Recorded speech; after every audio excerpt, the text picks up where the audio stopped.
Black voters have had enough of Joe Biden. It's about to go down. Well, that's what The Hill is saying anyway. The interesting thing is, The Hill wrote an article talking about black leaders. The headline is Black leaders are frustrated with Joe Biden. They're reaching, a boiling point. It's reaching a boiling point. And a lot of people are laughing. A lot of people are like, oh, now you're reaching a boiling point? Now you're getting frustrated? Now you're sick of him?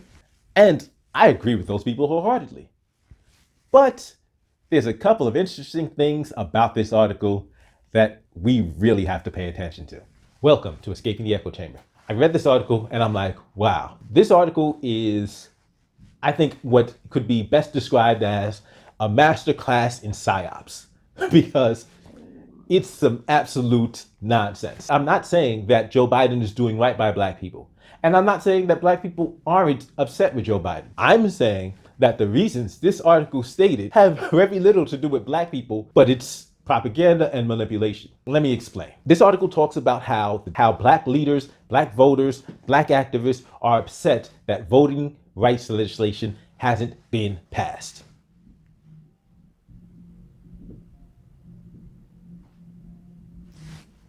Not criminal justice reform, not economic policies that actually can help black communities, not educational reforms that can help black communities. Voting rights legislation is what black people are mad at.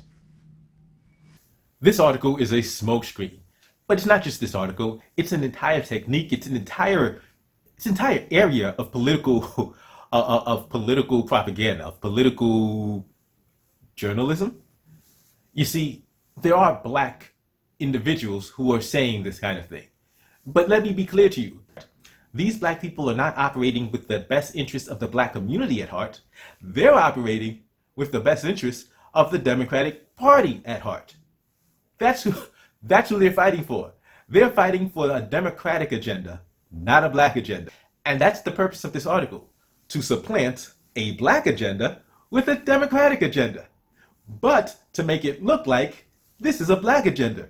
So you've got Democratic agenda, voting rights changes to secure Democratic control. And what they did is they took the word Democrat off of the top of this legislation and then put black up there. And it's like, oh, we're just going to fall for that. Some people will.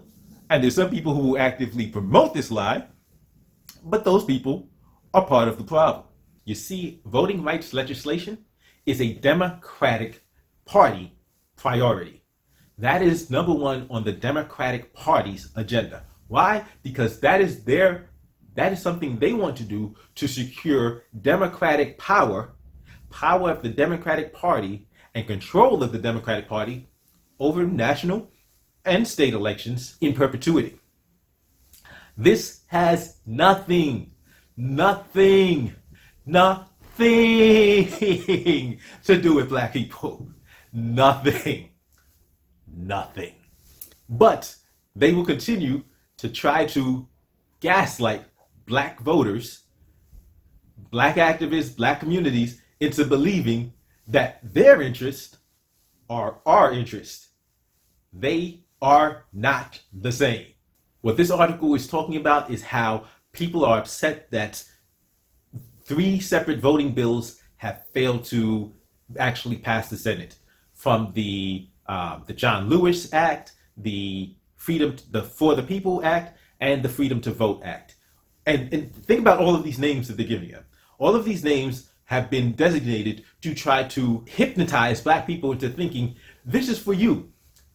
Mind you, these bills are over 700 pages long, and if you realize that what's in them has nothing to do with black people, but it's about securing power for the Democratic Party, you'll start to realize why black communities are facing such problems.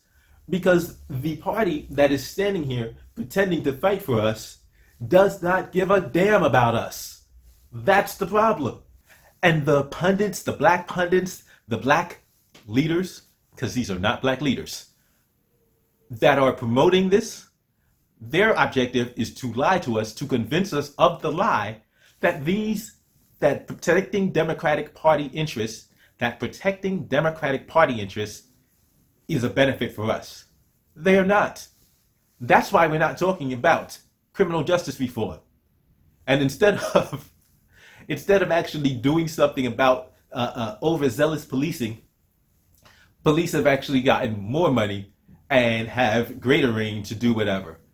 Instead of actually addressing police brutality and police government overreach, government has engaged in more overreach, and police are being more protected with a person like Joe Biden at the helm. Instead of dealing with economic policies and actually protecting black wealth as it's now being built and flourishing throughout communities, they're actively attacking black wealth, because all of these bills about taxing the rich are designed to attack new rich rather than old rich. Old rich has insulation. The new rich, which is black wealth, are the ones that will suffer under this taxing of the rich. They know this, and that's the objective. You see, the key point to realize with these Voting Rights Act, these voting rights bills that they're talking about, is they're only advocating and only trying to protect your right to vote for Democrats. Of course, a lot of you may be like, well, I don't really want to vote for Republicans. And yes, I get it. The Republican Party has done a horrible job of outreach to the black community. And quite frankly, their policies suck too, because they're not really trying to curb government spending, and they're not really trying to fight for the people. You've got two parties that are working for special interests. But what if you wanted to vote for a third party? What if black people actually wanted to create a third party? That would actually be more in black people's interest, because if the black community had a party that was specifically centered on promoting black interests, and yes, I know you've got the Our Black Party, which isn't an official party, and especially not in New York, which I'll get to in a second. If we had a party that was specifically geared to, specifically focused on fighting for black issues, would we be able to vote for them? Well, let me tell you about some of these voting laws, because they will tell you about the voting laws in Georgia and in Republican-controlled states where Republicans are making it harder for you to vote.